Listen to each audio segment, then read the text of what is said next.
السلام عليكم ورحمة الله وبركاته. الحمد لله رب العالمين والعاقبة للمتقين والصلاة والسلام على أشرف الأنبياء والمرسلين نبينا محمد وعلى آله وصحبه ومن تبعهم بإحسان إلى يوم الدين. أما بعد فأعوذ بالله من الشيطان الرجيم. بسم الله الرحمن الرحيم. قال الله تعالى في كلامه المجيد والفرقان الحميد: كنتم خير أمة أخرجت للناس تأمرون بالمعروف وتنهون عن المنكر وتؤمنون بالله ولو آمن أهل الكتاب لكان خيرا لهم منهم المؤمنون وأكثرهم الفاسقون. سورة آل عمران 110 নম্বর আয়াত। ولتكن منكم أمة يدعون إلى الخير ويأمرون بالمعروف وينهون عن المنكر وأولئك هم المفلحون. وعن حذيفة رضي الله عنه قال قال النبي صلى الله عليه وسلم: والذي نفسي بيده لتأمرن بالمعروف ولتنهون عن المنكر أو ليوشكن الله أن يبعث عليكم عقابا من عنده ثم تدعونه فلا يستجاب لكم. متفق عليه. যাবতীয় প্রশংসা, গুণগান, সিক্তসানা একমাত্র সেই মহান রব্বুল আলামিনের জন্য, যিনি আমাদেরকে আশরাফুল মাখলুকাত করে সৃষ্টি করেছেন এবং আজকের এই মজলিসে উপস্থিত হওয়ার তৌফিক দিয়েছেন। সেই মহান রব্বুল আলামিনের শুকরিয়া আদায় করি, আলহামদুলিল্লাহ। দরুদ ও শান্তির দ্বারা বর্ষিত হোক বিশ্ব মানবতার মুক্তির দূত প্রিয় নবী মুহাম্মদুর রাসূলুল্লাহ সাল্লাল্লাহু আলাইহি ওয়াসাল্লামের উপরে, যিনি আমাদেরকে সৎ কাজের আদেশ এবং অসৎ কাজ হতে নিষেধ করে গেছেন। যিনি বলেছেন যে এমন কোন নবী নেই বা রাসূল নেই যিনি তার উম্মতকে তাদের জন্য কল্যাণকর বিষয়ের সংবাদ দেননি এবং অকল্যাণকর বিষয় থেকে তাদেরকে সাবধান করেননি। সেই রাসূলের উপরে দরুদ পেশ করি সাল্লাল্লাহু আলাইহি ওয়াসাল্লাম। সম্মানিত উপস্থিতি, আজকের আলোচনার বিষয় হলো ন্যায়ের আদেশ, অন্যায়ের প্রতিবাদ। আজকের আলোচনার বিষয় হলো ন্যায়ের আদেশ, অন্যায়ের প্রতিবাদ, যাকে আরবিতে বলা হয় আল আমরু বিল মারুফ ওয়ান নাহয়ু আনিল মুনকার। আল আমরু বিল মারুফ ওয়ান নাহয়ু আনিল মুনকার বিষয়টি অত্যন্ত গুরুত্বপূর্ণ। বিষয়টি অত্যন্ত গুরুত্বপূর্ণ। এজন্য উলামায়ে কিরাম বলছেন যে ইসলামের যদি 6টি রকম হতো, ইসলামের রকম কয়টি? 5টি। অনেকে হয়তো মনে করছেন 6টি, নাকি? ইসলামের রকম 5টি। উলামায়ে কিরাম বলছেন যে যদি 6টি রকম হতো, স্তম্ভ হতো, পিলার হতো, তাহলে 6ষ্ঠ নম্বরে রাখা হতো আল আমরু বিল মারুফ ওয়ান নাহয়ু আনিল মুনকার। সম্মানিত উপস্থিতি, আল আমরু বিল মারুফ এর অর্থ কি? আমর মানে আদেশ, আর মারুফ মানে সৎ ন্যায় কাজের। তো ন্যায়ের আদেশ, ওয়ান নাহয়ু এবং নিষেধ, আনিল মুনকার খারাপ কাজ থেকে, অন্যায় কাজ থেকে। তাই আমাদের আজকের বিষয় হলো ন্যায়ের আদেশ, অন্যায়ের নিষেধ বা প্রতিবাদ। বিষয়টি অত্যন্ত গুরুত্বপূর্ণ। সেহেতু মহান রব্বুল আলামিন এ সম্পর্কে কোরআনে একাধিক আয়াত নাযিল করেছেন। আল্লাহ তাআলা কোনো বিষয়ে একটি আয়াত নাযিল করার অর্থই কি? বিষয়টি অত্যন্ত গুরুত্বপূর্ণ। কারণ এটা আমার আপনার মতো কোনো ব্যক্তির কথা না, বিশ্ব স্রষ্টা মহান রব্বুল আলামিনের কথা। আর তিনি যদি একাধিক আয়াত সে বিষয়ে নাযিল করেন তাহলে অবশ্যই বিষয়টি গুরুত্ব রাখে, যদিও আমরা গুরুত্ব না দিই। কিন্তু অবশ্যই বিষয়টি গুরুত্বপূর্ণ। গুরুত্বপূর্ণ বিষয়কে যারা গুরুত্ব বুঝে না, গুরুত্বপূর্ণ বিষয়ে তারা তো গুরুত্ব দেবে না। প্রিয় ভাই এবং বন্ধুগণ, আসুন মহান রব্বুল আলামিন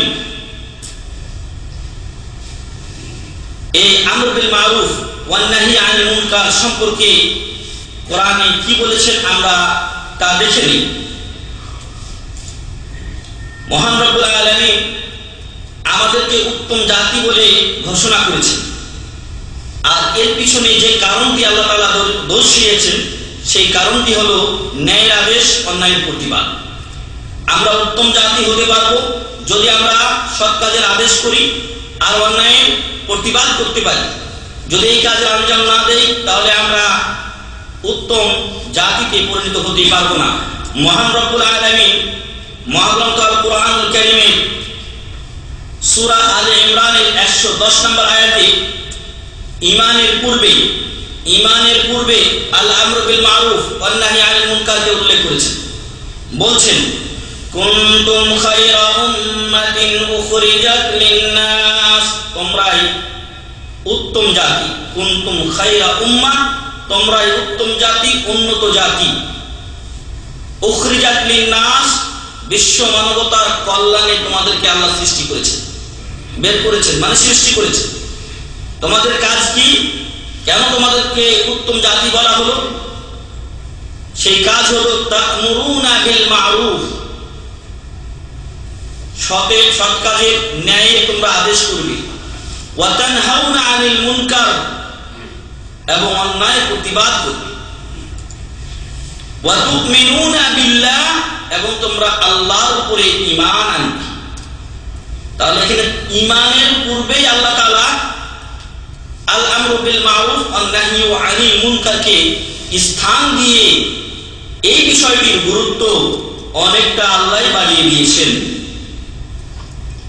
এরপর আল্লাহ বলছেন, ওয়ালাউ আমানা আহলুল কিতাবি লাকানা খায়রাল লাহুম, আহলে কিতাব ইহুদি এবং খ্রিস্টানেরা যদি ঈমান আনতো তাহলে এটা তাদের জন্য কল্যাণকর ছিল। যেহেতু ঈমান আনেনি কার উপরে? নবী মুহাম্মদুর রাসূলুল্লাহ সাল্লাল্লাহু আলাইহি সাল্লামের উপরে, রিসালাতে মুহাম্মাদিয়ার উপরে ঈমান আনেনি, কোরআনকে তারা বিশ্বাস করেনি। কারণ কি? কোরআন তাদের ভিতরে বা মধ্য থেকে কোনো নবীর উপরে আসেনি। কোরআন যদি ওদের কোনো নবীর উপরে আসতো, কোনো ইহুদি নবী হতো, তাহলে অবশ্যই তারা মেনে নিত। কিন্তু যখন দেখলো কুরাইশদের মধ্যে নবী এসেছে, তখন তারা এই নবীর উপরে ঈমান আনেনি। আল্লাহ বললেন, ওয়ালাউ আমানা আহলুল কিতাব লাকানা খায়রাল লাহুম, যদি আহলে কিতাব ঈমান আনতো তাহলে এটা তাদের জন্য কল্যাণকর ছিল। মিনহুমুল মুমিনুন, তাদের অনেকেই ঈমান এনেছে। তার মধ্যে অন্যতম হলেন আব্দুল্লাহ বিন সালাম রাদিয়াল্লাহু আনহু। বড় ইহুদি পণ্ডিত ছিলেন। যাচাই বাছাই করে নবী করিম সাল্লাল্লাহু আলাইহি সাল্লামের নবী হওয়া, নবুয়ত প্রাপ্তির আলামত দেখার পরে উনি ঈমান আনয়ন করেছেন। মিনহুমুল মুমিনুন, তাদের অনেকেই ঈমান আনয়ন করেছে। তার মধ্যে একজন হচ্ছেন আব্দুল্লাহ ইবনে সালাম, আরেকজন হচ্ছেন আদি ইবনে হাতিম রাদিয়াল্লাহু আনহু, যার কাছে আল্লাহ রাসূল সাল্লাল্লাহু আলাইহি ওয়াসাল্লাম আয়াত পড়েছিলেন, ইত্তাখাযু আহবারহুম ওয়া রুহবানাহুম আরবাবান মিন দুনিল্লাহ ওয়াল মাসীহ ইবনে মারইয়াম। ইহুদি খ্রিস্টানেরা তাদের ধর্মযাজকদেরকে, পুরোহিতদেরকে, তাদের আলেম ওলামাদেরকে এবং মসিহ আলাইহিস সালামকে মাবুদ হিসেবে গ্রহণ করেছে, প্রতিবাদ করেছিলেন। আদি ইবনে হাতিম বলেছিলেন, ইয়া রাসূলুল্লাহ সাল্লাল্লাহু আলাইহি ওয়াসাল্লাম, আমরা আমাদের পুরোহিতদের ইবাদত করতাম না। আল্লাহ রাসূল সাল্লাল্লাহু আলাইহি ওয়াসাল্লাম বুঝিয়ে দিলেন কিভাবে ইবাদত হয়। বললেন, যখন আল্লাহ কোনো বিষয়কে হারাম করেছেন আর তোমার নেতারা ওটাকে হালাল করার দেয়, সিদ্ধান্ত দেয়, মেনে নাওনি? বলছে, হ্যাঁ এটা করেছি। এবং আল্লাহ যেটাকে হালাল বলেছেন, নেতারা হারাম বলেছেন, মেনে নাওনি? বলছে, হ্যাঁ উভয়ই করেছি। মানে আল্লাহর হালাল হারামের বিপরীত কাজ যারা করেছে তাদের কথা তোমরা মেনে নাওনি? বলছেন, হ্যাঁ মেনে নিয়েছি আমরা। আল্লাহ রাসূল সাল্লাল্লাহু আলাইহি ওয়াসাল্লাম বললেন, তিলকা ইবাদাতুহুম, এটাই তাদের ইবাদত করা। এখনো যদি কেউ নেতার কথা শুনি আল্লাহ ও রাসূলের কথা বাদ দেয়, তাহলে নেতার ইবাদত করলো কিনা বলেন? অতএব কোন নেতার পিছনে আপনি ছুটছেন সেটা আগে ভেবে দেখেন। কোন নেতার পিছনে আপনি ছুটছেন সেটা আগে ভেবে দেখেন। অনেকে এসে আমাদেরকে বিভিন্ন কথা বলে যে এই আলেম কেমন, ওই আলেম এই, সে ওনার বিপরীতে কথা কেন বলা হলো। উনি যদি কোরআন হাদিসের বিপরীতে কথা বলেন তাহলে তার প্রতিবাদ অবশ্যই করতে হবে। আপনি ব্যক্তি পূজা ছেড়ে দিয়ে কোরআন ও হাদিসের পথ ধরেন, আপনার কাছে দিনের পথ উজ্জ্বল হয়ে যাবে। আল্লাহ রাসূল সাল্লাল্লাহু আলাইহি সাল্লাম বলেন, তারাকতুকুম আলাল মাহাজ্জাতিল বাইদা, আমি তোমাদেরকে সুন্দর স্পষ্ট উজ্জ্বল পথের উপরে রেখে গেছি। লাইলুহা কানাহারিয়া, যার দিন ও রাত সমান। লা ইয়াজিগু মিনহা ইল্লা হালিক, যে ধ্বংসশীল সে ব্যতীত, যে বিপদগামী সে ব্যতীত এখান থেকে কেউ বিপদে যেতে পারে। উজ্জ্বল করে দেখানো হয়েছে প্রিয় ভাই এবং বন্ধুগণ। অতএব আল্লাহ তাআলা বললেন যে মিনহুমুল মুমিনুন, ইহুদি এবং খ্রিস্টানদের মধ্যে অনেকেই ঈমান এনেছে, ওয়া আকসারুহুমুল ফাসিকুন, কিন্তু ওদের অধিকাংশই ফাসিক। আর ফাসিক দুই প্রকার হতে পারে, এক প্রকার পাপের কাজ, আরেক প্রকার দিন থেকে বের হয়ে যেতে পারে, এবং ওইটাই ওদের মধ্যে বেশি, কারণ তারা নবী মুহাম্মদ সাল্লাল্লাহু আলাইহি সাল্লামের উপরে ঈমান আনেন।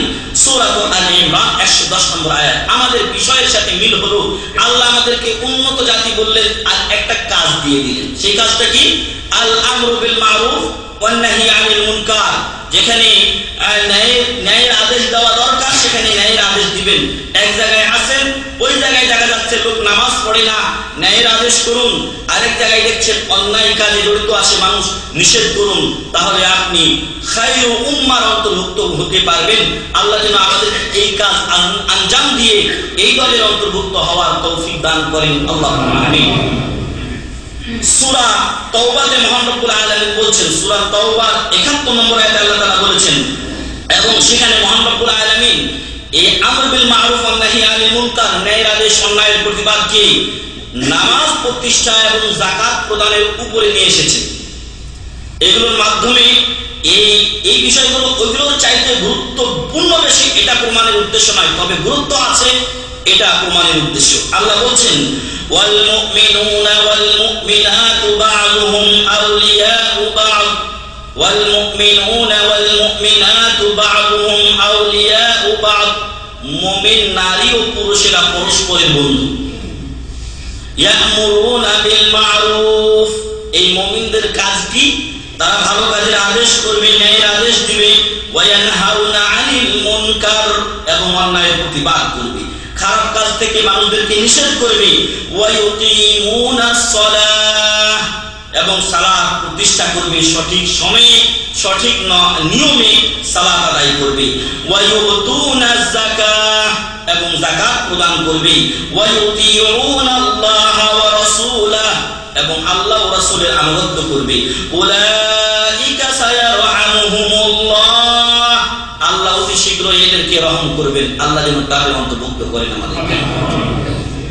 ইন্নাল্লাহা আজিজুন হাকীম, নিশ্চয় আল্লাহ মহাপরাক্রমশালী এবং বিজ্ঞ। মহান রব্বুল আলামিন অত্র আয়াতে রহমত পাওয়ার জন্য প্রথম যে কাজটি উল্লেখ করেছেন তা কিন্তু ন্যায়ের আদেশ অন্যায়ের প্রতিবাদ। এই ন্যায়ের আদেশ অন্যায়ের প্রতিবাদ আজকে আমাদের সমাজ থেকে প্রায় উঠতে বসেছে। আমাদের দেশে তো আমরু বিল মারুফ ওয়ান নাহি আনিল মুনকার নাই বললেই চলে। এদেশে হাইয়াতু কিবারুল উলামা অথবা হাইয়াতুল আমর বিল মারুফ বলে একটা আলাদা সংস্থায় আছে, কিন্তু তাদেরও আজকে বাতি নিবিনুব অবস্থায় চলে এসেছে। আস্তে আস্তে চলছে তাদের বাকি, কবে যে নিভে যায় আল্লাহই মালিক। এই জন্য এদেশেও আজকে অন্যায়ের ছড়াছড়ি শুরু হয়ে গেছে। তার কারণ কি? আল আমরু বিল মারুফ ওয়ান নাহি আনিল মুনকার নেই। শেখ আব্দুল মালিক আল কাসিম,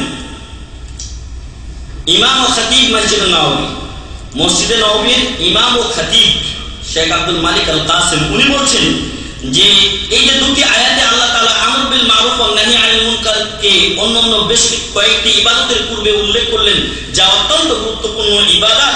এর মাধ্যমে এই কাজটি, এই ন্যায়ের আদেশ অন্যায়ের প্রতিবাদের এক বড় গুরুত্ব ফুটে ওঠে, এবং এটা হবে মানুষের ব্যক্তি জীবনে, সামাজিক জীবনে এবং রাষ্ট্রীয় জীবনে প্রতিটি স্থানে ন্যায়ের আদেশ করতে হবে, মানুষকে অন্যায়ের প্রতিবাদ করতে হবে, এবং এর মাধ্যমে আমাদের সমাজ সংস্কার হবে।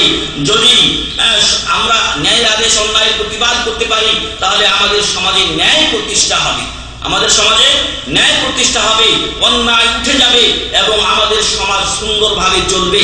আর যদি এই ক্ষেত্রে আমরা আঞ্জাম না দিতে পারি তাহলে অন্যায় আমাদের সমাজে জায়গা করে নেবে এবং ন্যায় উঠে যাবে। কি হবে? ন্যায় উঠে যাবে, অন্যায় জায়গা করে নেবে, এবং অন্যায়ের কাছে ন্যায়ের পতাকাধারীরা, ন্যায়পন্থীরা মাথা নত করে থাকবে। আজকে গাড়িতে গিয়ে আপনি উঠেন দেশে, একজন পাশে আপনার সামনে বুম করে ইয়া টানলো, সিগারেট টানলো, আপনার গায়ে গন্ধ এসে শেষ হয়ে গেল, আপনার মনে হচ্ছে যে এই লোককে দুইটা থাপ্পড় দেয়, কিন্তু বলার কিছু নেই। বললে আরো 5 জন ওর সাথীরা আছে যারা এই ধূমপান করে, ওরা আপনাকে ধরবে, মানে অন্যায়ের প্রতিবাদ উঠে গেছে। ফলে আজকে হয়ে গেছে কি, খারাপ যেটা সেটা মানুষের কাছে একটা ট্রেডিশন ভালো মনে হচ্ছে। টাকনার নিচে কাপড় পরা এটা হালাল না হারাম? হারাম এবং কবিরা গুনাহ।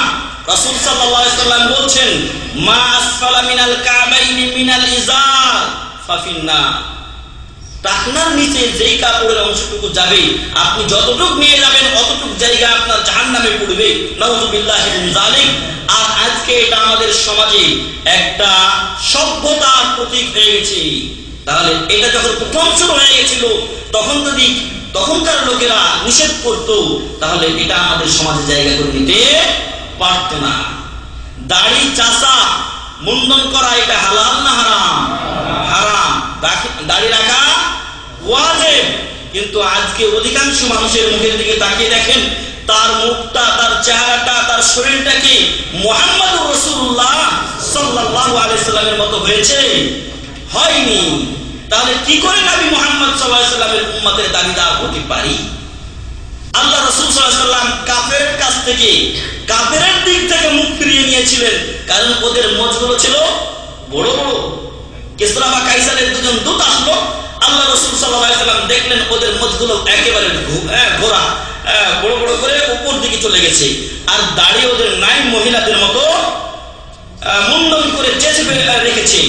আল্লাহ রাসূল সাল্লাল্লাহু আলাইহি সাল্লাম মুসলমান না, ওরা কি কাফের, তাদের থেকে মুখ ফিরিয়ে নিয়েছেন। আর বললেন তাদেরকে, মান আমারাকুমা বিহাযা, এই কাজ করতে তোমাদের দুজন দূত এসেছিল, তোমাদেরকে কে আদেশ করেছে? তারা বলল, আমারানা রাব্বুনা, আমাদের রব মানে ওদের মালিক বাদশা ওদেরকে এই আদেশ দিয়েছে। কেন? মুসলিম মানুষ ভয় পাই, মানুষকে সাদরে গ্রহণ করা তো দূরের কথা, মানুষকে আগে তাড়িয়ে দিতে চাই ওরা, মানুষ ভয় পাবে।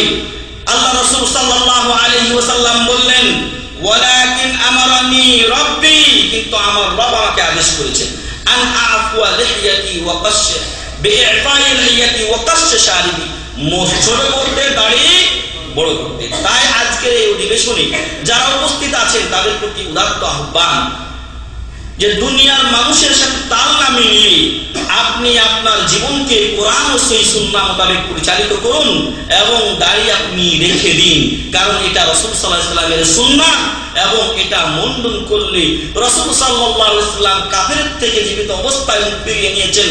আপনার কাছ থেকে কি মুখ ফিরাবেন না? অবশ্যই, কারণ ও কাফের, এটা ওর দিন না। আর আমার দিন, আমি যেটাকে মানছি, যেটাকে আমার ধর্ম বলে আমি মানছি, যেটাকে আমার মুক্তির উপায় বলে মানছি, সেই দিনে প্রবেশ করে আমি রাসূল সাল্লাল্লাহু আলাইহি সাল্লামের মতো আমল করতে দ্বিধা কেন? আমার টাকনার নিচে কোনোদিন কাপড় পরবেন না। হঠাৎ চলে যায় কোনো একবার, হয়তো নিচে নেমে গেছে, সেটা আলাদা উঠিয়ে নেবেন। যখন আল্লাহ রাসূল সাল্লাল্লাহু আলাইহি সাল্লাম ওই কথা বললেন এই টাকনার নিচে কাপড় পরার ব্যাপারে, আবু বকর রাদিয়াল্লাহু আনহু এমন ব্যক্তি ছিলেন যে মাঝে মাঝে তার কাপড়টা এমনি চলে যেত, অহংকার বশত না, বা ওটা ট্র্যাডিশন মনে করতেন না, ছুটে আসলেন আল্লাহ রাসূল সাল্লাল্লাহু আলাইহি ওয়াসাল্লামের কাছে, বললেন, আল্লাহ রাসূল সাল্লাল্লাহু আলাইহি ওয়াসাল্লাম, আমার অবস্থা তো খারাপ, কি হয়েছে তোমার? বললেন যে আপনি কি হাদিস বলেছেন আমার লুঙ্গি তো মাঝে মাঝে বা ইজারটা আমার মাঝে মাঝে নিচে চলে যায়। আল্লাহ রাসূল সাল্লাল্লাহু আলাইহি ওয়াসাল্লাম বললেন, আনতা লাস্তা মিনহুম, তুমি তাদের অন্তর্ভুক্ত না, কারণ তোমার এটা মাঝে মাঝে হঠাৎ চলে যায়। অনেকে আছে লুঙ্গি ঢিল করে পড়ে, অনেকে টাইট করে পড়ে, তো কোনো কারণে হঠাৎ চলে গেলে সেটা ধরার বিষয় না, কিন্তু আপনার নেচার এটা হওয়া যাবে না। কিছু লোক আছে যারা নামাজের টাইমে ওটাকে একটু করে রাখে, নামাজ পড়ে বের হয় সাথে সাথে, অথবা মসজিদে বসে বসেই ওইখানেই না নিচে নামায়। এটা কি সাময়িক হারাম? না, এটা সাময়িক হারাম না, এটা স্থায়ী হারাম। প্রিয় ভাই এবং বন্ধুগণ, এই অন্যায়গুলোর প্রতিবাদ আমাদের করতে হবে। তো এই সাহেব বলছেন যে এর মাধ্যমে সরকারের আদেশ এবং অন্যায়ের প্রতিবাদের মাধ্যমে সমাজ সংস্কার হবে, সমাজে শান্তি ফিরে আসবে। আর যদি কেউ এই কাজ না করে তাহলে সমাজে অশান্তির সৃষ্টি হবে, অন্যায় ন্যায় হিসেবে পরিগণিত হবে। আজকে এই একটু আগে বলছিলাম, বিড়ি সিগারেট এগুলো আমাদের দেশে আদি হয়ে গেছে। বাপ বেটাকে বলছে, যা বেটা এক প্যাকেট সিগারেট নিয়ে আয়, বেটা কি ভালো হবে? বেটা তো ওই 1 প্যাকেট খাইছে, ও 2 প্যাকেট খাবে, তাই না? তো এই হয়েছে আমাদের সমাজের অবস্থা। কারণ কি? কারণ বাপ অন্যায় করছে, বেটা অন্যায় শিখছে। আর বাপ যদি অন্যায়ের প্রতিবাদ করত তাহলে অবশ্যই ছেলেও অন্যায়ের প্রতিবাদ শিখত। ঘটনাক্রমে উল্লেখ করতেই হচ্ছে ওমর বিন আব্দুল আজিজ রাহিমাহুল্লাহ, যাকে পঞ্চম খলিফা বলে অনেকেই বলে থাকেন, কিন্তু উনি পঞ্চম খলিফা না। তবে তার সময় অনেক শান্তি ছিল এবং অনেকে বলে যে তার সময়ে বাঘ বকরি একই ঘাটে পানি পান করেছিল। মানে এত শান্তি তার জামানাতে, তার যুগে আল্লাহ তাআলা দিয়েছিলেন এবং তার নিজেরও ইচ্ছা ছিল। উনি একদিন রাস্তা দিয়ে যাচ্ছেন, ছেলের সাথে দেখা হলো, দেখলেন ছেলে একটা স্বর্ণের আংটি দিয়ে আছে। এই বেটা, তুই আংটি দিয়ে আছিস, স্বর্ণের আংটি, জানিস না স্বর্ণ পুরুষের জন্য হারাম, ফেলে দে এটা। ছেলে রাগ করে বাবা তাকে তিরস্কার করলো স্বর্ণের আংটি দেওয়ার জন্য। বাবার উপরে আক্ষেপ নয়, আক্ষেপ হচ্ছে কেন আমি এই অন্যায় কাজটা করলাম। বাবার বকা খেতে হলো, বাবা আমাকে বকলেন, আমি এই অন্যায় কাজটা না করলে আমাকে এটা করতে বকা খেতে হতো না। সাথে সাথে আংটিটা ফেলে দিয়েছে। আংটিটা নেননি, এত আক্ষেপ এবং এত তার মানে এই প্রতি অনীহা চলে এসেছে। এরপরে ওমর বিন আব্দুল আজিজ রাহমাতুল্লাহি আলাইহি একদিন সকাল থেকে দুপুর পর্যন্ত মজলিস চালিয়েছেন। বিভিন্ন মাসলা, বিভিন্ন আপনার বিচার ফয়সালা এসেছে, ফয়সালা করেছেন। এরপরে দুপুরের সময় উনি একটু রেস্ট নিচ্ছেন, কিন্তু মানুষজন অনেক বাড়ির বাইরে অপেক্ষা করছে। ওই ছেলে এবার এসেছেন, এসে বলছেন, কি ব্যাপার, আপনাদের ভিড় করছেন কেন এখানে? মানুষজন বলছে, আপনার বাবা দুপুর পর্যন্ত বিচার কার্য পরিচালনা করিয়া ক্লান্ত হইয়া গিয়াছে, এবার তিনি বিশ্রাম নিচ্ছেন। উনি ভিতরে গেলেন, বাবাকে আদবের সাথে উঠালেন, বললেন, বাবা উঠুন। বলছে, কি হয়েছে বেটা? বললেন, আপনি এখন বিশ্রাম নিচ্ছেন, কিন্তু এতগুলো লোক আপনার জন্য অপেক্ষা করছে। মানুষের মৃত্যু কখন আসে এটা আমরা জানি না। এখন হঠাৎ করে যদি আপনার মৃত্যু হয়ে যায়, আর এতগুলো লোক যদি আল্লাহর কাছে অভিযোগ করে, ওমর বিন আব্দুল আজিজের কাছে গিয়েছিলাম কিন্তু আমি বিচার ফয়সালা পাই নাই, আপনি কি জবাব দেবেন? বাপ দেখলেন যে সত্যিই তো, যদি আমার এখন জীবন চলে যায় এতগুলো লোক তো অভিযোগ করবে, কার কত কি সমস্যা রয়েছে। উনি উঠলেন, ওযু করলেন, এবার গিয়ে আবার বিচার কার্যে বসলেন। আল্লাহু আকবার। অন্যায়ের প্রতিবাদ একদিন বাবা শিখিয়েছিলেন ছেলেকে, ছেলে আজকে ন্যায়ের পথ দেখালেন কাকে? বাবাকে। এরকম সন্তান আমাদেরকে তৈরি করতে হবে। আল্লাহ যেন আমাদেরকেও এরকম করেন এবং আমাদের সন্তানদেরকে সেভাবে লালন পালনের তৌফিক দান করেন। আল্লাহুম্মা আমিন। যদি অন্যায়ের প্রতিবাদ না করেন তাহলে সমাজে অপসংস্কৃতি গ্রাস করবে। আমাদের সমাজে তো আজকে ইসলামী সংস্কৃতি খুঁজে বেড়াতে হবে, বাতি জ্বালিয়ে খুঁজে পাওয়া যায় না এবং নিচু কাজে ভরে যাবে সমাজ।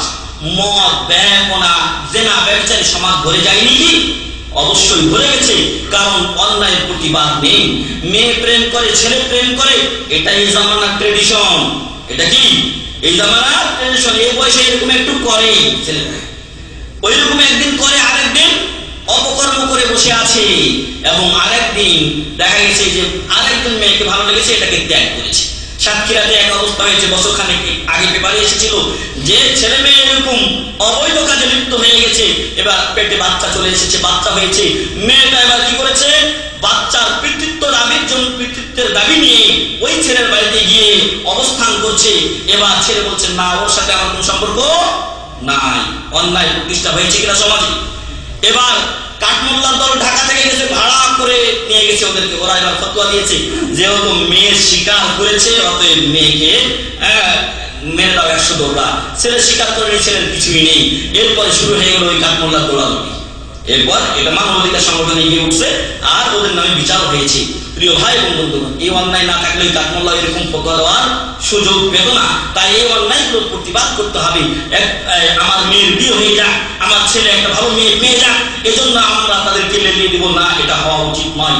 আপনার ছেলে হোক, মেয়ে হোক, ভাই হোক, বাচ্চা হোক, যে হোক না কেন, তাদেরকে লাগাম দিতে হবে, ইসলামী শরীয়ত মোতাবেক চলতে হবে। কোনো মেয়েকে যদি ভালো লাগে, কোনো ছেলেকে যদি ভালো লাগে, ব্যবস্থা করেন বিয়ে সাথে হয়ে যাক, অন্যায় যাতে না হয় এবং সমাজ যাতে কলুষিত না হয়। তাই আমাদেরকে অন্যায়ের প্রতিবাদ করতে হবে, ন্যায়ের আদেশ করতে হবে। এটা আমাদের নিজেদের জন্য দরকার, কারণ আমরা ভালো বলে দাবি করি। নিজেদেরকে যদি ভালো বলতে চাই তাহলে ভালো কাজের আদেশ, অন্যায় নিষেধ করতে হবে। আল্লাহ বলছেন, ওয়ালতাকুম মিনকুম উম্মাতুন ইয়াদউনা ইলাল খায়রি ওয়া ইয়া'মুরুনা বিল মা'রুফি ওয়া ইয়ানহাউনা 'আনিল মুনকার ওয়া উলাইকা হুমুল মুফলিহুন।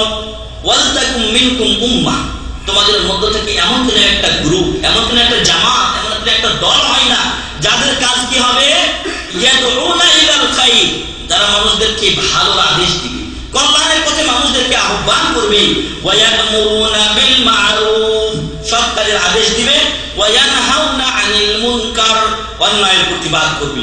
মানুষকে খারাপ কাজ করতে দেখলে হিকমতের সাথে তাকে বাধা দিবে। ওয়া উলাইকা হুমুল মুফলিহুন, যারা এই কাজ আঞ্জাম দিতে পারবে তারা কি সফলকাম। কি সফলকাম হতে চান না? সফলকাম যদি হতে চান, যতটুকু সামর্থ্য আছে তা দিয়েই ন্যায়ের আদেশ করুন, অন্যায়ের প্রতিবাদ করুন। তবে অবশ্যই খেয়াল রাখবেন হিকমতের, অবশ্যই খেয়াল রাখবেন হিকমতের, অবশ্যই খেয়াল রাখবেন, এবং আসবে সেগুলো আমাদের আলোচনা ইনশাআল্লাহ। অবশ্যই খেয়াল রাখবেন হিকমতের, অবশ্যই খেয়াল রাখবেন নরম এবং সুন্দর ভদ্রতা। কারণ যখনই আপনি কর্কশ হয়ে যাবেন আপনি কোনো ফায়দা পাবেন না, উল্টা কি হবে, রিয়াকশন হবে। আল্লাহ যেন আমাদেরকে কল্যাণের পথে মানুষদেরকে আহ্বান করা, অন্যায়ের প্রতিবাদ করে সফল কামদের কাতারে শামিল হওয়ার তৌফিক দান করেন, আল্লাহুম্মা আমিন। সূরা আলে ইমরান 104 নম্বর আয়াত, আল্লাহ তাআলা এখানে বলছেন হওয়া দরকার, হওয়া দরকার। যদি আমরা হতে পারি তাহলে আল্লাহ আমাদের কি দিবেন, সফল কাম দিবেন, সফল কাম করবেন, আমাদেরকে সফলতা দিবেন। অপর আয়াতে আল্লাহ বলছেন ফালাউলা নাফারা মিন কুল্লি ফিরকাতিন তাইফাতুম মিনহুম লিয়াতাফাক্কাহু ফিদ-দীন ওয়া লিয়ুনযিরু কওমাহুম ইযা রাজাউ ইলাইহিম লাআল্লাহুম ইয়াহযারুন। ফালাউলা নাফারা মিন কুল্লি ফিরকাতিন, কেন প্রত্যেকটা জামাত থেকে, দল থেকে ছোট একটা টিম বের হয় না, মিনহুম তাইফাতুন লিয়াতাফাক্কাহু ফিদ-দীন, এদের কাজ হবে কি, ওরা দ্বীনি ইলম অর্জন করবে। ওদের কাজ কি হবে, ওরা দ্বীনি ইলম অর্জন করবে। ওয়া লিয়ুনযিরু কওমাহুম, এবং এরা দ্বীনি ইলম অর্জন করার পরে, দ্বীনের বুঝ জ্ঞান অর্জন করার পরে যখন তাদের ফ্যামিলির কাছে, পরিবারের কাছে, দেশবাসীর কাছে ফিরে যাবে, ওয়ালিয়ুনযিরু কওমাহুম ইযা রাজাউ ইলাইহিম, যখন তারা তাদের কওমের কাছে ফিরে যাবে কওমকে তখন সাবধান করবে, কওমকে কি করবে, সাবধান করবে, সতর্ক করবে। কেন, লাআল্লাহুম ইয়াহযারুন, যাতে তারা অন্যায় থেকে দূরে থাকে, যাতে তারা সতর্ক হয়, যে ন্যায় কাজ করা দরকার সেই ন্যায় কাজ করে, অন্যায় থেকে তারা দূরে থাকে। যদি এটা আমরা করতে পারি তাহলে মহান রব্বুল আলামিন আমাদেরকে অনেক সওয়াব দান করবেন। আর আল্লাহ তাআলা এই কথাই বললেন যে প্রত্যেক জাতির মধ্যে, প্রত্যেক কওমের ভিতরে, প্রত্যেক এলাকা থেকে এমন একটা গ্রুপ কেন হয় না? আমার তো মনে হয় আপনারা যে যে এলাকার লোক আছেন আল্লাহ আপনাদেরকে চয়ন করেছেন, আল্লাহ আপনাদেরকে চয়ন করেছেন। শেখ মতিউর রহমান, মুখলিসুর রহমান অথবা অন্য কোন ইসলামিক সেন্টারের শেখরা আপনার প্রত্যন্ত গ্রাম অঞ্চলে যাবে না, কিন্তু আল্লাহ আপনাকে সে দায়িত্ব দেওয়ার জন্য এখানে নিয়ে এসেছেন। আপনি আপনার এলাকার দায়িত্বশীল, আপনি আপনার এই জ্ঞানকে, আপনার ইলমকে এখান থেকে সমৃদ্ধ করুন এবং আপনার এলাকার জন্য আপনি দায়ী হিসেবে ফিরে যান। তাই সবার প্রতি উদাত্ত আহ্বান যে আসুন আপনি দিন শিক্ষা অর্জন করুন। যারা সুফিবাদের লোক আছে, যারা রাফেদা শিয়া, ওরা কিন্তু দিন সম্পর্কে কাউকে জ্ঞান দিতে চায় না। কারণ কি, যদি দিন সম্পর্কে জ্ঞান দিয়ে দেয় তাদেরকে, তাহলে ওদের গোমর ভাগ হয়ে যাবে এবং ওদের যে ব্যবসা আছে ধর্ম নিয়ে, সে ব্যবসা তারা করতে পারবে না। শিয়া রাফেদাদের একটা দিন হচ্ছে কি, যে আল্লাহ রাসূল সাল্লাল্লাহু আলাইহি সাল্লামের যুগে যখন যুদ্ধলব্ধ মাল আসতো তখন 5 ভাগের 1 ভাগ, 1/5 কার জন্য হতো, রাসূল সাল্লাল্লাহু আলাইহি সাল্লাম, ফালিল্লাহি ওয়া খুমুসুতুম লিল্লাহি ওয়া লিরাসূলিহি সাল্লাল্লাহু আলাইহি সাল্লাম, আল্লাহ এবং রাসূলের ফান্ডে জমা হতো 5 ভাগের 1 ভাগ। এখনকার শিয়া পাগড়িওয়ালা বন্ড নেতারা এরাও কিন্তু 5 ভাগের 1 ভাগ সম্পদ ওদের কি করে, নিয়ে নেয়, খুমুস এখনো নিয়ে নেয়। যদি দিন সম্পর্কে শিয়ারা ভালো করে জ্ঞান অর্জন করে তাহলে কি এই খুমুস পাবে ওরা? এই খুমুস পাবে না। এমনই যারা সুফিবাদের লোক আছে ওরা ওইভাবে দিনটাকে সাজিয়ে জনগণের মাল ভক্ষণের একটা ব্যবস্থা করে রেখেছে। আর শিয়াদের কি হয়েছে, শিয়ারা দেখছে এখন যে অনেক টাকা এই যে আপনাদের কাছ থেকে কফালত খাই বেশি দন্ত হয়, তাই না? এই টাকাগুলো যখন জমা করে তখন লক্ষ লক্ষ রিয়াল হয়ে যায়। এবার যদি পঞ্চমাংশ দিতে যায় অনেক টাকা। এখন এক পাগড়িওয়ালার কাছে গিয়ে চেক করে, আমি তো এত টাকা দিতে চাই না, আপনি কত হইলে চলবে আপনার তাই কয়, তোর 5 লাখ আসছে, যা তুই এক কাজ কর। একজন ওদের বড় পাগড়িওয়ালা এই কাজ করেছে যে 5 লক্ষ আসছে তো তুই আমাকে 2.5 লাখ দিস, তুই আমাকে 2.5 লাখ দিস। 5 লাখ খুমুস, 5 ভাগের 1 ভাগ এসেছে কত? 5 লাখ, মানে ওর হয়তো 25 লাখ। তো 5 লাখ এসেছে, এখন বলছে তুই আমাকে 2.5 লাখ দিলেই চলবে। তো 2.5 লাখ যখন তাকে দিয়েছে, চেক দিয়ে 2.5 লাখ নিয়েছে, এরপর বলছে এটা তোকে আমি দিয়ে দিলাম, তুই কোটা আবার আমাকে দে, ওই টাকাটা তোকে দিয়ে দিলাম। তার মানে তোর 5 লাখই দেওয়া হলো। কিভাবে এই অন্যায় মাল ভক্ষণ করে তার হিসাব দেখেন। তো 2.5 লাখ দিয়ে দিল, এরপর বলছে যে তোকে এটা আমি আবার দিয়ে দিলাম, তুই ওই 2.5 লাখ আবার আমাকে দিয়ে দে, তাহলে তোর 5 লাখ দেওয়া হয়ে গেল। এবার শিয়াদের ভিতরে, পাগড়িওয়ালাদের ভিতরে প্রতিযোগিতা শুরু হয়ে গেল। এবার রাস্তার পোলাপান যেগুলো ওই মোতাবিয়ের মাধ্যমে অবৈধ সন্তান হয়েছে, ওগুলো পাগড়ি ধরে নিল, বুঝা গেল? পাগড়ি ধরে নিয়ে এবার তো অনেক পাগড়িওয়ালা হয়ে গেল। কাকে এই সম্পদ দিবে? এই সম্পদ কাকে দিবে? সবাই এবার ইয়া দিল, তাকফিজাত, কমিশন দেওয়া শুরু করলো। আপনি কত চান? ওর কাছে গিয়ে দেখলো 2 লাখ। আর একজনের কাছে যায়, আপনি কত চান? ওই 1 লাখ। যার কাছে কম পাই ওকে দেয়। তো প্রিয় ভাই এবং বন্ধুগণ, এইভাবে সমাজে আমাদের বিশৃঙ্খলা সৃষ্টি হয়েছে। তো আপনারা প্রত্যেকেই নিজ নিজ এলাকার কি দায়িত্বশীল, আপনাদেরকে ফিরে যেতে হবে আপনাদের এলাকা, এবং আপনাদের এলাকার দায়িত্ব আপনাদের কাঁধেই নিতে হবে। নতুবা ওই রকম অবস্থা সৃষ্টি হবে, জনগণকে মারা গেছে বাবা, এবার দোয়া নাই, যা তার কাজে আসবে তা নাই, বরং এবার খাওয়া দাও 3 দিনের মাথায়। গরু একটা খাওয়াইলো 1 লাখ টাকা খরচ, 2 লাখ টাকা খরচ, কিন্তু বাপ মা কোন ফায়দা হয়েছে? কোন ফায়দা হয় না। আল্লাহ যেন আমাদের সমাজকে বোঝার তৌফিক দান করেন। এবং আপনাদেরকে বলছি বিশেষ করে যে আপনারা জ্ঞান অর্জন করুন। আমরা ওই শিয়াদের মতো, রাফেদাদের মতো, সুফিবাদের মতো আপনাদেরকে মূর্খ রাখতে চাই। আপনারা জ্ঞান অর্জন করুন। রাসূল সাল্লাল্লাহু আলাইহি ওয়াসাল্লাম, আজকে জ্ঞানের আলোচনা হয়েছে বড় মসজিদে, রাসূল সাল্লাল্লাহু আলাইহি ওয়াসাল্লাম শিক্ষার ক্ষেত্রে সর্বোচ্চ গুরুত্ব দিয়ে গেছেন। এমনকি বদরের যুদ্ধে যে সকল কাফেররা বন্দী হয়েছিল এবং মুক্তিপণ দিয়ে নিজেদেরকে ছাড়িয়ে দিতে পারেনি, আল্লাহ রাসূল সাল্লাল্লাহু আলাইহি ওয়াসাল্লাম বলেছিলেন যে যাদের টাকা পয়সা নেই, লেখাপড়া জানে, তাদের ফিদিয়া হলো কি? মদিনায় যারা লেখাপড়া জানে না মুসলমানদের ভিতরে, এদের প্রত্যেকে ওদের 10 জন ব্যক্তিকে লেখাপড়া শেখাবে। 10 জন ব্যক্তিকে লেখাপড়া শিখিয়ে দিবে, হাতে কলমে লিখতে পারে, পড়তে পারে, ওকে তুমি খালাস চলে যাবে তুমি মক্কায়। আল্লাহু আকবার। আল্লাহ রাসূল সাল্লাল্লাহু আলাইহি ওয়াসাল্লাম নিরক্ষরতা দূরের জন্য, অশিক্ষা কুশিক্ষা দূরের জন্য কত চেষ্টা করেছেন, আর আপনারা সুযোগ পাওয়ার পরও শিক্ষা গ্রহণ করছেন না। বড় আফসোসের বিষয়। তাই দাসগুলোতে আসুন, নিজে আসতে যদি না পারেন তাহলে আপনার কাছে বই নিয়ে যান, বই পড়েন, শিক্ষা অর্জন করেন এবং জাতিকে সে দাওয়াত পৌঁছে দেন। আল্লাহ তৌফিক দান করুন, আল্লাহুম্মা আমিন। অপর আয়াতে আল্লাহ বলছেন, এবং এখানে দাউদ আলাইহিস সালামের ঘটনা বলা হয়েছে, সেটা আমরা পরে বলবো, কারণ আলোচনাটা পরের সাথে সম্পৃক্ত। তো এর মাধ্যমে আমরা আমর বিল মারুফ ওয়া নাহি আনিল মুনকার, সৎ কাজের আদেশ, অন্যায়ের প্রতিবাদের একটা গুরুত্ব বুঝতে পেরেছি। আর আরো কিছু গুরুত্ব ফুটে উঠে বেশ কিছু কাজের মাধ্যমে। ন্যায়ের আদেশ, অন্যায়ের প্রতিবাদ, এটা প্রথমত কাজের কাজ ছিল, নবী এবং রাসূলগণের কাজ ছিল। আল্লাহ তাআলা বলছেন, ওয়ালাকাদ বাআসনা ফি কুল্লি উম্মাতির রাসূলা আন ইবুদুল্লাহ ওয়াজতানিবুত তাগুত। সূরাতুন নাহল, জি বলতেছে এখানে সূরাতুন নাহল 36 নম্বর আয়াত, সূরাতুন নাহল। তো আল্লাহ তাআলা এখানে বলছেন যে আমি প্রত্যেক জাতির কাছে একজন করে রাসূল প্রেরণ করেছি। কেন? আন ইবুদুল্লাহ, তোমরা আল্লাহর ইবাদত করবে। তারা তোমাদেরকে কি করবে?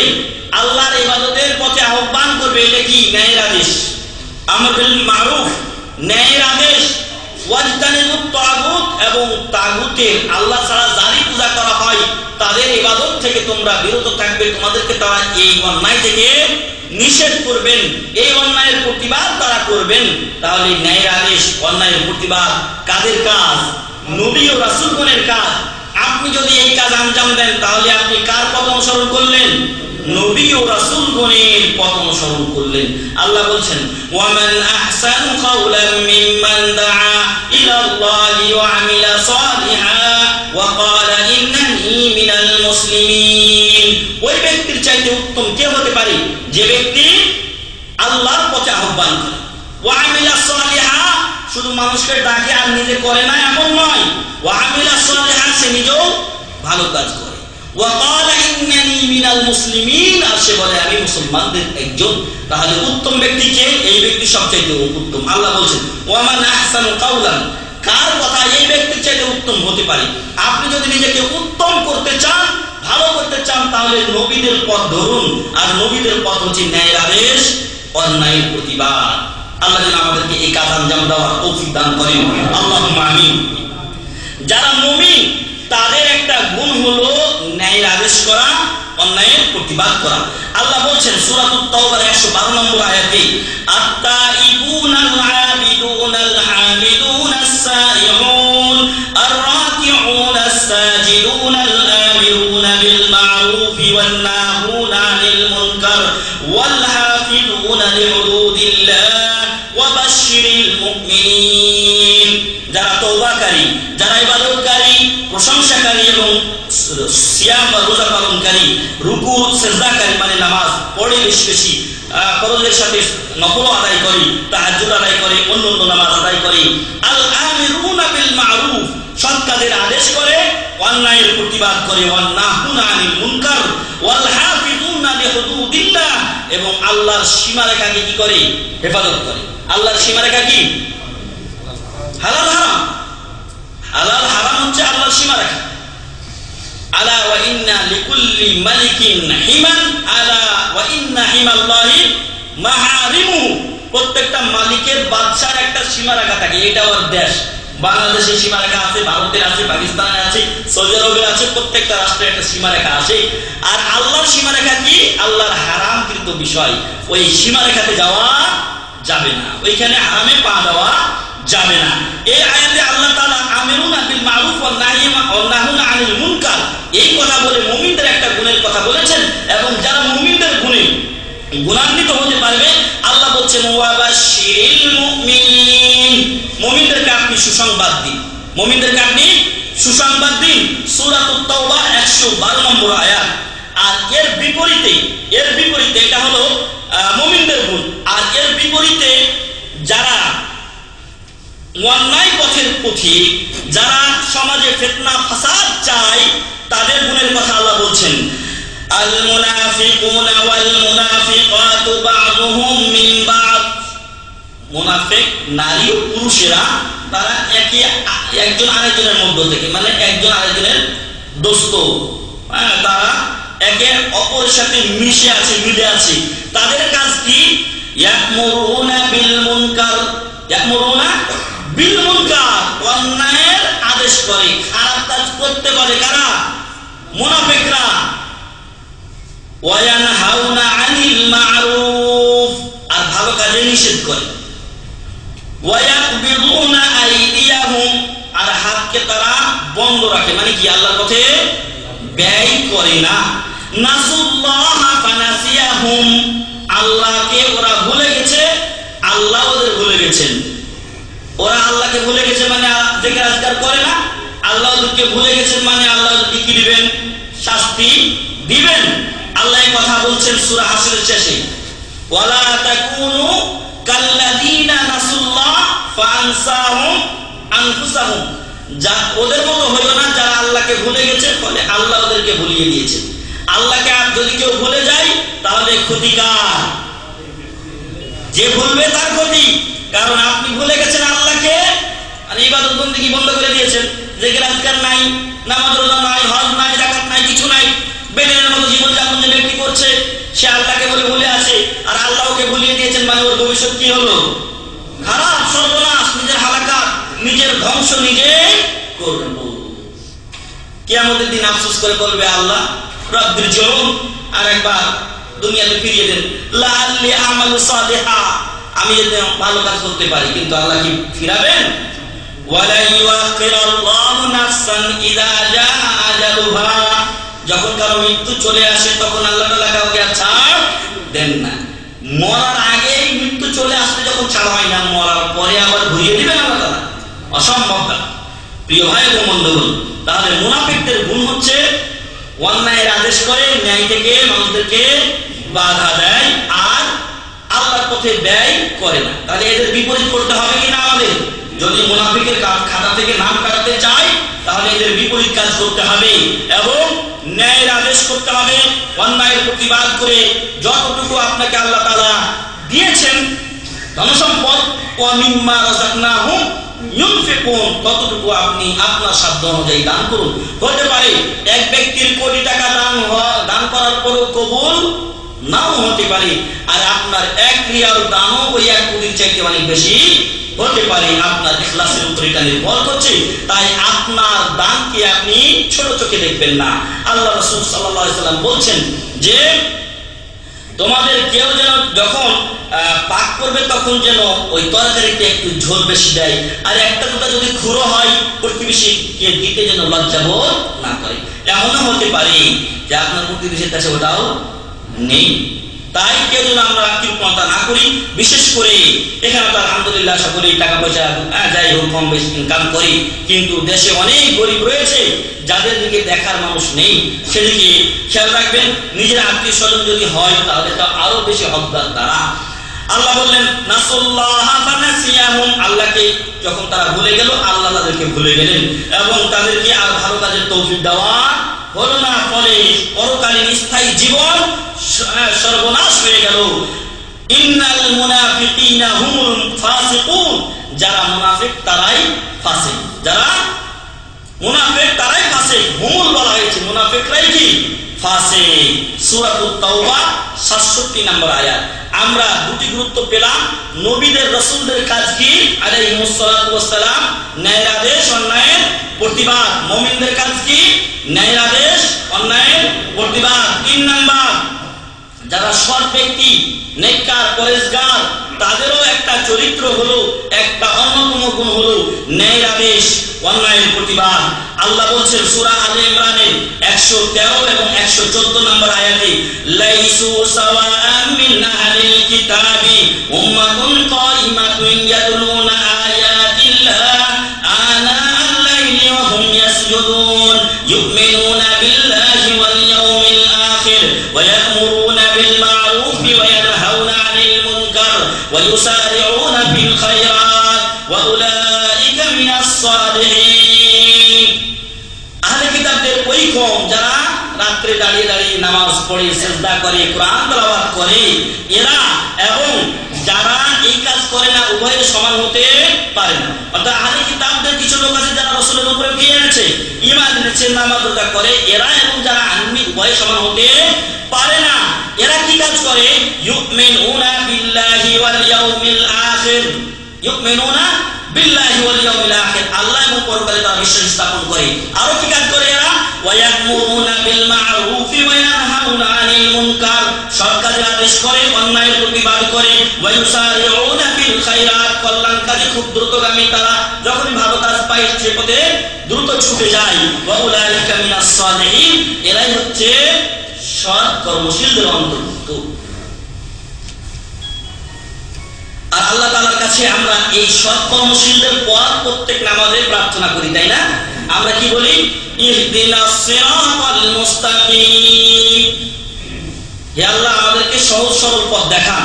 কাদের পথ?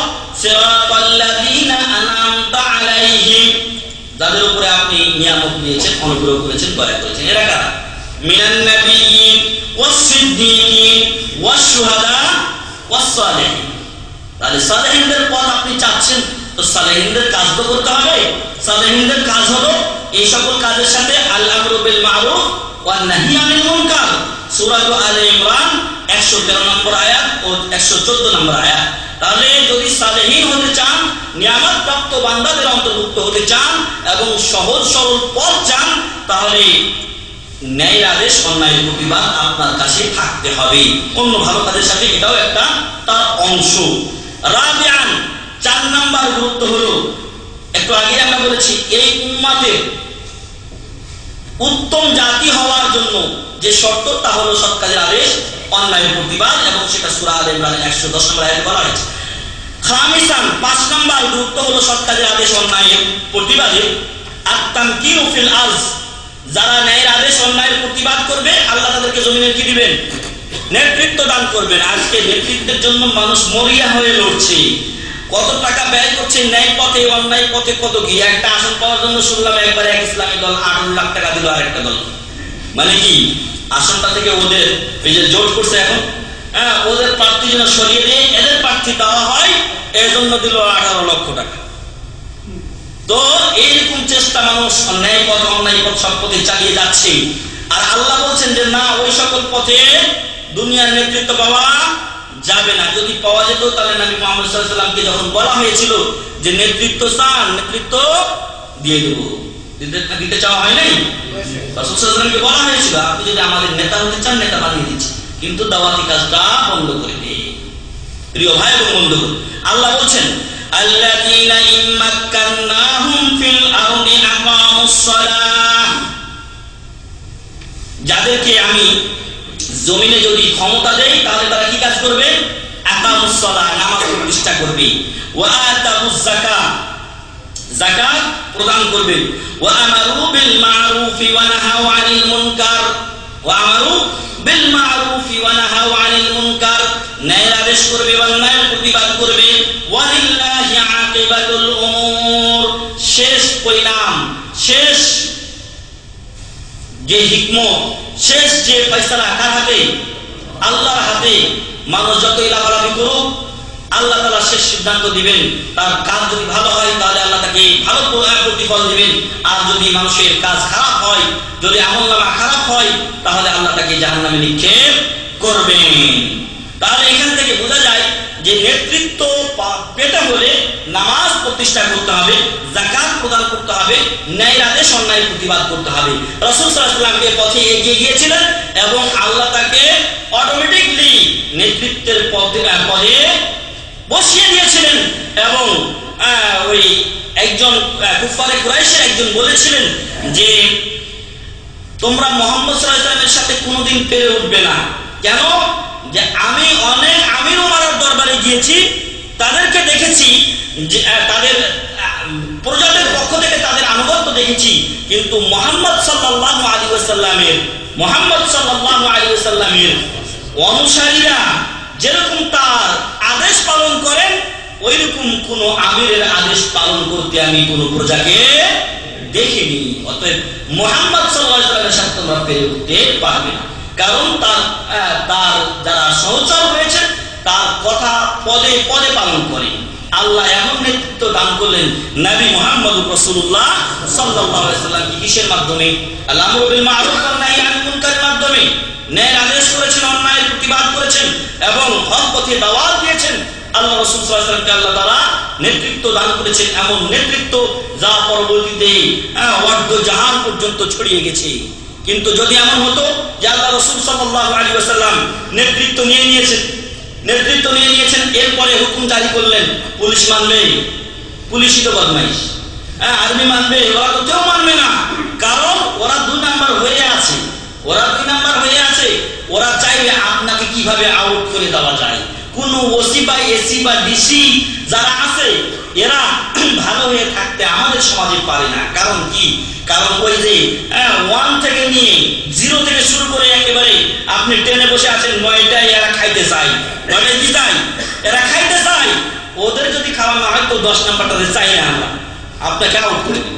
এজন্য আল্লাহ রাসূল সাল্লাল্লাহু আলাইহি ওয়াসাল্লাম মানুষের চিকিৎসা করেছিলেন এবং ওই মানুষগুলো স্বর্ণের মানুষে পরিণত হয়েছিলেন, বরং তার চাইতে সুন্দর ছিলেন। আল্লাহ তাআলা আমাদের নেতাদেরকে বাজারের পথে অগ্রসর হচ্ছেন তাদেরকে এই নীতিটা বোঝার তৌফিক দান করেন আল্লাহ। সাহাদিসান 6 নাম্বার, আল্লাহ তাআলা আমাদেরকে সহযোগিতা করবেন যদি আমরা আমর বিল মারুফ ওয়ান নাহি আনিল মুনকার করি। আল্লাহ বলছেন ওয়ালা ইয়ানসুরুনাল্লাহু মান ইয়ানসুরু, যারা আল্লাহকে সহযোগিতা করবে আল্লাহ তাদের সহযোগিতা করবেন। আল্লাহর কি সহযোগিতার দরকার আছে? আল্লাহর সহযোগিতা দরকার নেই। আল্লাহর দিনকে সহযোগিতা করেন, দরিদ্র মুসলিম জনগণকে সহযোগিতা করেন, কাকে সহযোগিতা করা হবে? আল্লাহকে সহযোগিতা করা হবে। একটু আগে হয়তো আয়াতটা আমরা পড়েছি, ওই আয়াতই শাইখ এখানে দলিল হিসেবে পেশ করেছেন যে যদি আল্লাহকে সহযোগিতা করা হয় সৎ কাজের আদেশ অন্যায়ের নিষেধের মাধ্যমে, তাহলে আল্লাহ আমাদেরকে সহযোগিতা করবেন। 7 নম্বরে ইদামু ফাদলিল কিয়ামি বিহি কামা ক্বালা তাআলা। আর এই কাজ যারা আঞ্জাম দেয় তাদের বড় মর্যাদা রয়েছে। আল্লাহ বলছেন লা খাইরা ফি কাসীরিম মিন নাজওয়াহুম, মানুষ জটলা বেঁধে বেঁধে গ্রুপিং করে যে সব কথাবার্তা বলে এগুলোতে কোনো কল্যাণ নেই। লা খাইরা ফি কাসীরিম মিন নাজওয়াহুম, অনেকের কোন টিম বাড়তি আছে, দলের কোনো শেষ নাই। বাংলাদেশে ইসলামী দল কতগুলো হিসাব আছে, কত ইসলামী দল, কিন্তু ওই দলগুলো দিয়ে যে খেদমত হচ্ছে এদেশের দল না থাকলেও তো সেই খেদমত হচ্ছে, তাই না? বরং তার চাইতে বেশি খেদমত হচ্ছে। আল্লাহ বললেন লা খাইরা ফি কাসীরিম মিন নাজওয়াহুম ইল্লা মান আমারা বিসাদাকাতিন, কিন্তু ফায়দা কিসে আছে? ওগুলোতে কল্যাণ নেই। ছোট ছোট টিম, অনেক টিম তৈরি করে এক এক দল এক এক দিকে টানাটানি করবে, ওগুলোতে কোনো ফায়দা নেই, কল্যাণ নেই। বরং কল্যাণ আছে মান আমারা বিসাদাকাতিন, যে ব্যক্তি কাউকে সাদকা দেওয়ার আদেশ করে নিজে সাদকা দেয়, আও মারুফিন সৎ কাজের আদেশ করে, আও ইসলাহিম বাইনান নাস, অথবা দুই মানুষের মাঝে জ্ঞানজাম লেগেছে সংশোধন করে দেয়। হাসান রাদিয়াল্লাহু আনহু নেতৃত্ব ছেড়ে দিয়েছেন কি জন্য? হাসান রাদিয়াল্লাহু আনহু মুআবিয়া রাদিয়াল্লাহু আনহুর সাথে জ্ঞানজাম লেগেছে, নেতৃত্ব ছেড়ে দিয়েছেন হাসান রাদিয়াল্লাহু আনহু ইসলাহ বাইনান নাসের জন্য। আল্লাহ রাসূল সাল্লাল্লাহু আলাইহি ওয়াসাল্লাম বলেছিলেন ইবনি হাযা সাইয়্যিদুন, আমার এই দৌহিত্র, এই আমার নাতি, এ হচ্ছে সরদার, ইসলিহুল্লাহু বিহি, এ হচ্ছে নেতা, ইসলিহুল্লাহু বিহি বাইনা ফিয়াতাইনি কাবীরাতাইনি আযীমাতাইনি মিনাল মুসলিমিন। মুসলমানদের বড় দুইটা বিশাল দুইটা দলের মধ্যে জ্ঞানদাম লাগবে, আর আল্লাহ ওর এর মাধ্যমে ওই দুই কওমের মাঝে কি করবেন? ইসলাহ করবেন, ফয়সালা করবেন, সমস্যার সমাধান করবেন। হাসান রাদিয়াল্লাহু আনহু দেখলেন মুআবিয়া রাদিয়াল্লাহু আনহুর সাথে জ্ঞানদাম লেগেছে, উনি তো তারপর ছাড়তে রাজি না, আমি যদি না ছাড়ি তাহলে মারামারি লেগে যাবে। আর আমার নানা মুহাম্মদ রাসূলুল্লাহ সাল্লাল্লাহু আলাইহি ওয়াসাল্লাম যে আদেশ করেছেন, যে ওসিয়ত করেছেন বা যে ভবিষ্যৎবাণী করে গেছেন তা হবে না। উনি নিজে ইসলাম বাইনান নাস, মানুষের রক্তক্ষয়ী যুদ্ধ পরিত্যাগের জন্য, বাঁচানোর জন্য মানুষদেরকে নিজে নেতৃত্ব ছেড়ে দিয়েছেন। কিন্তু এখন এই নেতৃত্ব ছাড়তে রাজি না। 10,000 লোক মরে থাকবা, বাদশাহ সরকার 60,000 লোক 1 লাখ লোক প্রায় মেরে ফেলেছে, কিন্তু গদি ছাড়তে চাই না। কিন্তু গদি ঠিকই একদিন ছাড়বে, যেদিন কাযযাবের মতো ড্রেনের মধ্যে পড়ে থাকবে। আল্লাহ যেন আমাদের নেতাদেরকে বুঝার তৌফিক দান করেন, আমিন। ومن يفعل ذلك ابتغاء مرضات الله فسوف نؤتيه اجرا عظيما, যারা এই কাজগুলো করবে, যারা এই কাজগুলো করবে, যারা এই কাজগুলো করবে আল্লাহর সন্তুষ্টি অর্জনের জন্য, ফাসাউফা নুতিহি আজরান আযীমা, ফাসাউফা নুতিহি আজরান আযীমা, তাদেরকে আল্লাহ তাআলা উত্তম এবং মহা পুরস্কার দান করবেন।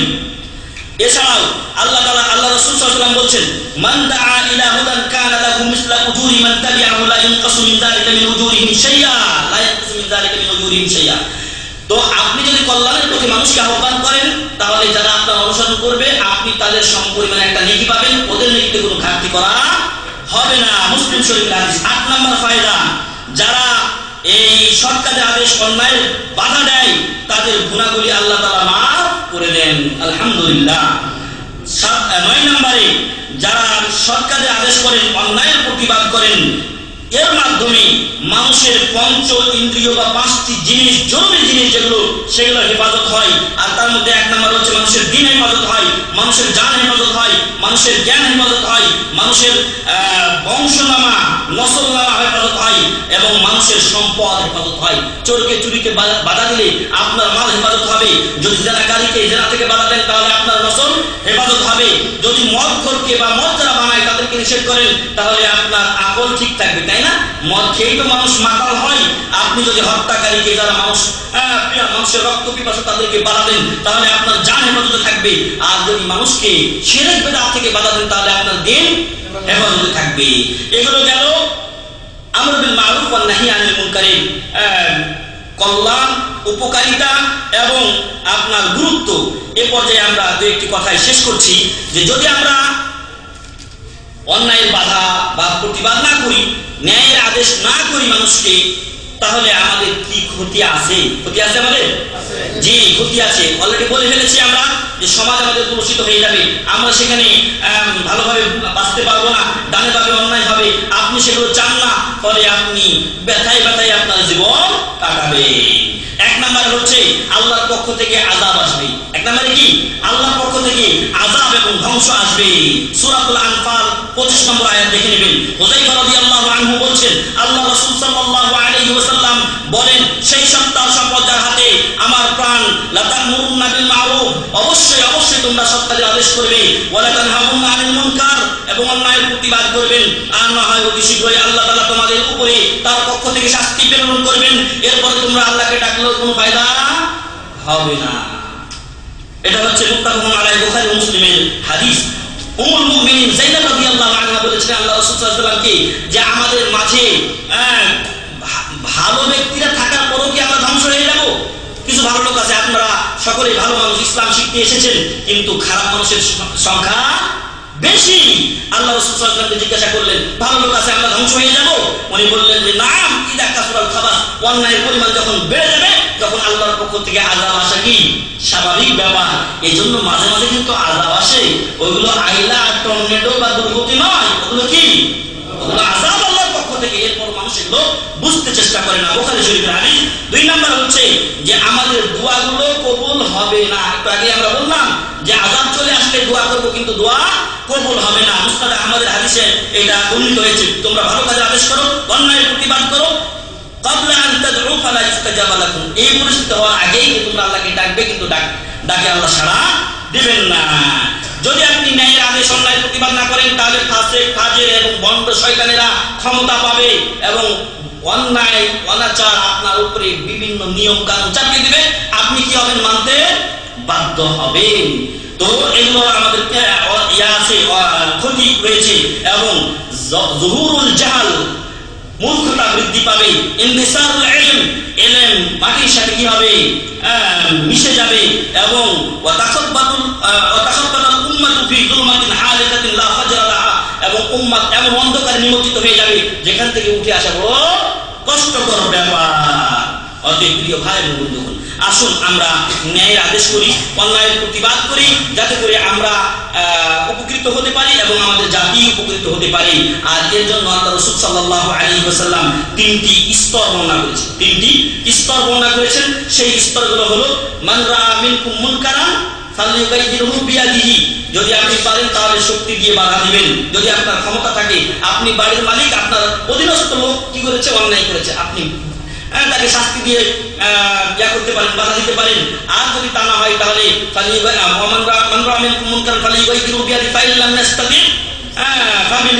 তাহলে আপনি কথা দিয়ে বলুন।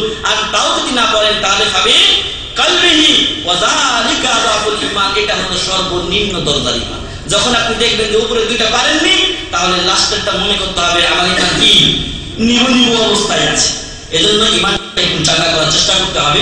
আর পরিস্থিতি এমন হয়েছে, ওদের সঙ্গে যখন বেড়ে গেছে, তখন ওই সমস্ত জায়গাতে কথা বলা অনেক সময় সর্ষি পাওয়া যায় না। তবে সেই চিন্তা ভাবনা করতে হবে কি করে পৌঁছানো যায়। কিছু ভাই আছেন যারা এই মাগরিবের আগ মুহূর্তে বা মাগরিবের পরে পরে তারা এই শিকই এরিয়াতে কিছু লিফলেট বিতরণের জন্য যান।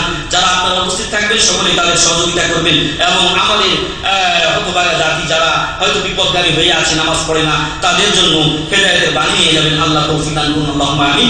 আমাদের সময় শেষ, এজন্য আমরা আলোচনা শেষ করছি। তবে অবশ্যই খেয়াল রাখবেন যে যখন দাওয়াত দিতে যাবেন, তখন যেন যাকে দাওয়াত দিচ্ছেন তাকে ইহতারাম করবেন। তাকে কি করবেন? ইহতারাম করবেন, সম্মান করবেন। এমন নয়, হে ভাই আপনি নামাজ পড়েন না, আপনি তো কাফের, এমন বলবেন না।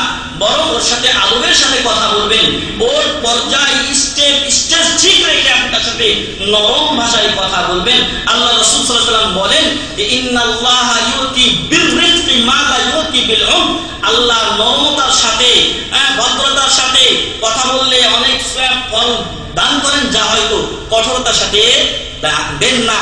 অনেক ভাই এখানে হয়তো এমন আছেন, দাওয়াতি কাজে কঠোরতা করতে গিয়ে দাওয়াতের পথ কি হয়েছে, বন্ধ হয়ে গেছে।